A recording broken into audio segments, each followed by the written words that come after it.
नमस्कार साधकों, स्वागत है आपका हठ योग में।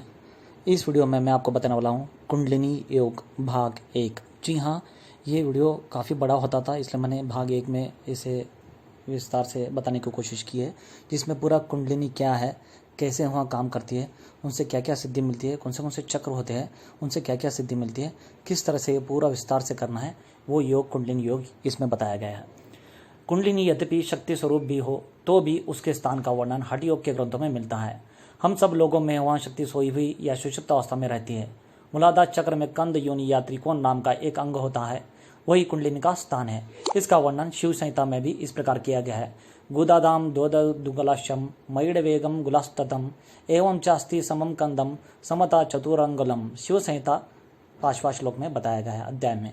पश्चिमामुखी योनि गुदामेन्द्र रालया, अर्थात आगे बताया गया है तत्र कंदम समारख्यार्थम तत्र अस्ति कुंडली सदा संवेष्टया सकला नाड़ी सार्ध त्रिकुटिला आकृति मुखे निवेश सपुच्छम सुषुप्ना विवरे स्थिता। अर्थात गुदा से 2 अंगुल ऊपर और जनेन्द्रिय से 1 अंगुल नीचे 4 अंगुल लंबा चौड़ा कंद विद्यमान होता है। उसी को योनि शब्द से कहते हैं। उसमें कुंडलिनी 3.5 फेर लगाकर सुषुप्ना नाड़ी के नीचे के छोर को अपने मुंह में पकड़कर सुप्त रहती है। दर्शनोपनिषद में कंद को त्रिकोण शब्द से कहा गया है। त्रिकोणम मनुजानातम तु सत्यमुक्तम ही सकृतम गुदांतु द्वयम गुलाधरद्वा मेडांतु द्वयं गुलाधरः। दर्शनोपनिषद में ये व्याख्या की गई है।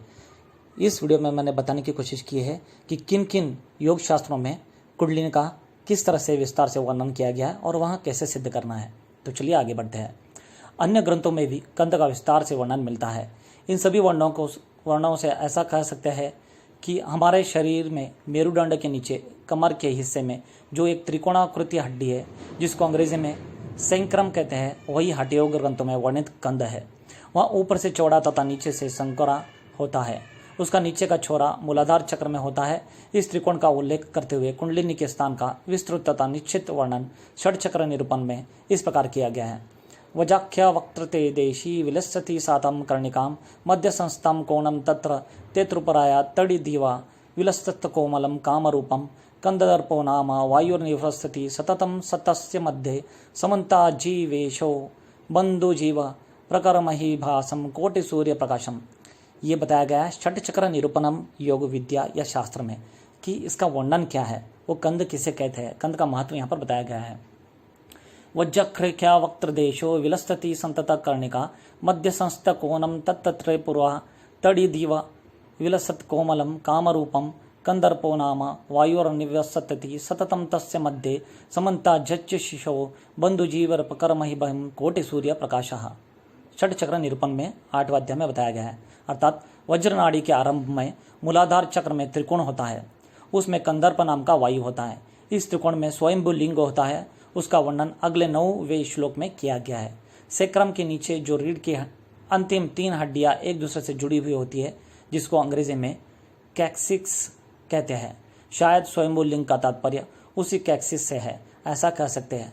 तन्मध्ये लिंग रूपी ध्रंत काल कोमलम पश्चिमस्तो ज्ञान अध्याय प्रकाशः।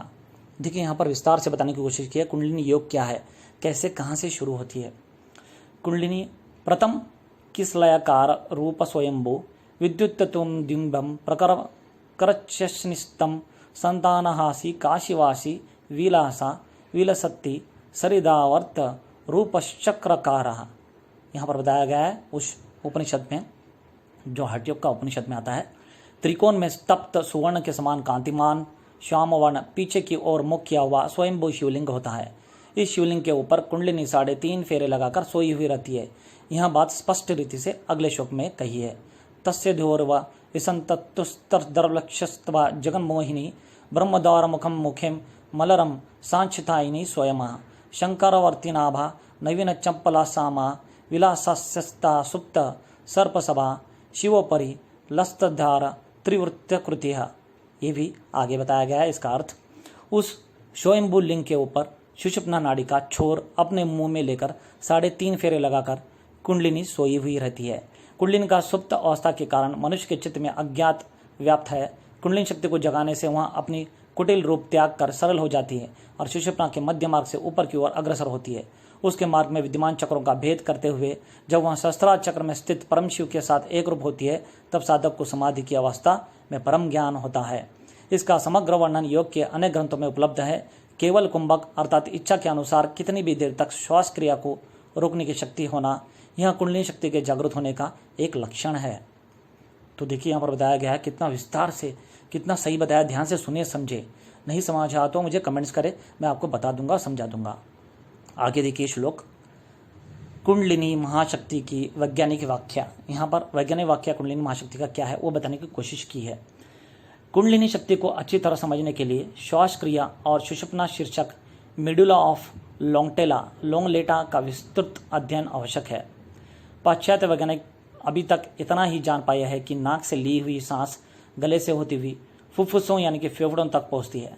फेफड़ों के छिद्रों में भरे हुए रक्त को वायु शुद्ध कर देती है और रक्त परिसंचालन की गतिविधि शरीर में चलती रहती है। किंतु प्राणायाम द्वारा श्वासन क्रिया को बंद करके, यहाँ पर देखिए बताया गया है कि विज्ञान क्या समझता है श्वास क्रिया के बारे में और कुंडलिनी के बारे में कितना जानता है, वो यहाँ पर बताने की विस्तार से कोशिश की गई है। उसे सोचिए, समझिए और नहीं समझ में आया तो पूछिए। उसमें आगे बताया गया है कि प्राणायाम से हम सांस को किस तरह से पहचान सकते हैं, उसे कैसे सिद्ध कर सकते हैं, उसे कैसे साथ दे सकते हैं और कुंडलिनी को कैसे हम जागृत कर सकते हैं सहजता से। तो आगे बताइए, भारतीय योगियों ने यह सिद्ध कर दिया है कि चेतना जिस प्राण तत्व को धारण किए हुए जीवित है, उसके लिए श्वास क्रिया आवश्यक नहीं।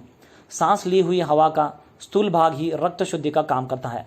उसका सूक्ष्म भाग सुषुप्ना शीर्षक में अवस्थित ईड़ा और पिंगला नाड़ियों के माध्यम से नाभिकंध स्थित चेतना में अवस्थित ईड़ा और पिंगला नाड़ियों के माध्यम से नाभिकंध स्थित चेतना को उद्धित किया रहता है।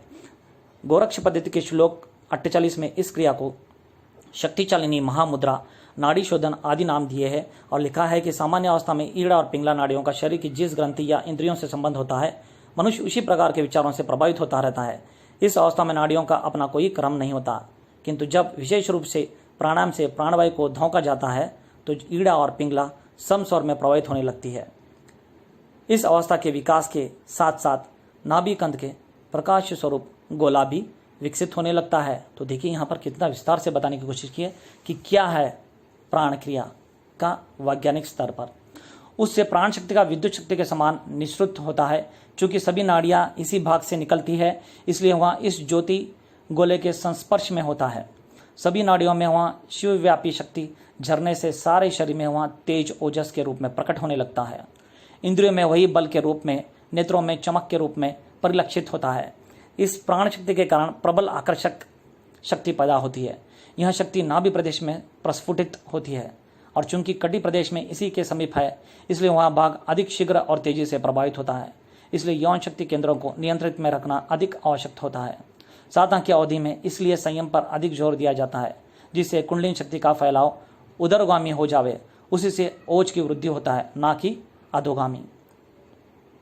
वैज्ञानिक इस निष्कर्ष पर निकल आया है कि शरीर में विभिन्न ज्ञानेंद्रियों के केंद्र स्थूल इंद्रियां नहीं, वरन उससे भी सूक्ष्म और संवेदनशील कोई स्थान शरीर में जरूर है, जिन्हें ना तो तंत्रों के द्वारा पकड़ा जा सकता है और ना स्थूल आंखों से देखा जा सकता है।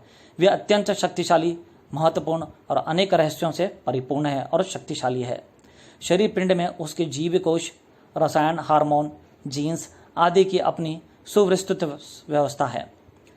यहाँ उसका उल्लेख संभव नहीं है।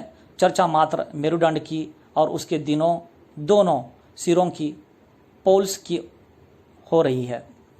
यह क्षेत्र समग्र काया की तुलना में बहुत छोटा होते हुए भी इतना महत्वपूर्ण है।